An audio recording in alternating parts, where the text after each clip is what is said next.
செடி என்ன செடின்னே தெரிலன்னு ஆரம்பத்துலேருந்தே வீடியோவில் சொல்லிக்கிட்டு இருக்காங்க.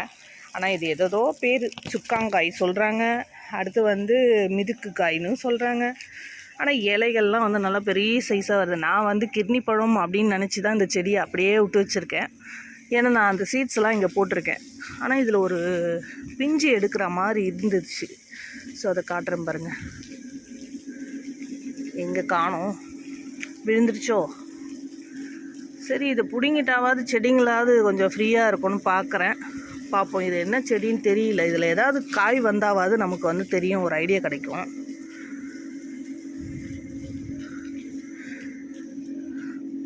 இங்கே பார்த்தீங்கன்னா அது இந்த மாதிரி வருது. இது என்ன பிளான்ட்னே தெரியல. பார்ப்பேன், இன்னும் ஒரு வாரம் பார்ப்பேன். இதில் ஏதாவது பிஞ்சு எடுத்து இது என்ன காயின்னு பார்த்தா ஓகே அப்படின்னா விட்டுருவேன்.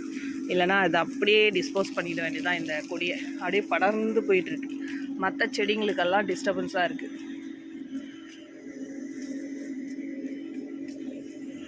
கொய்யா செடி விதை மூலயமா முளைச்சி வருதுங்க. ஸோ அது வரட்டும் அப்படின்னு விட்டுருக்கேன். இங்கே பாருங்கள், எல்லா பூவுலேயுமே இந்த மாதிரி வருது காய்கள். பாருங்க,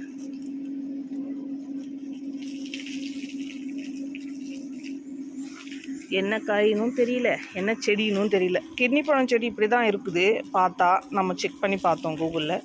ஸோ அதனால தான் அப்படியே விட்டுருக்கேன். கொடி நல்லா வருது தண்ணி விட விட.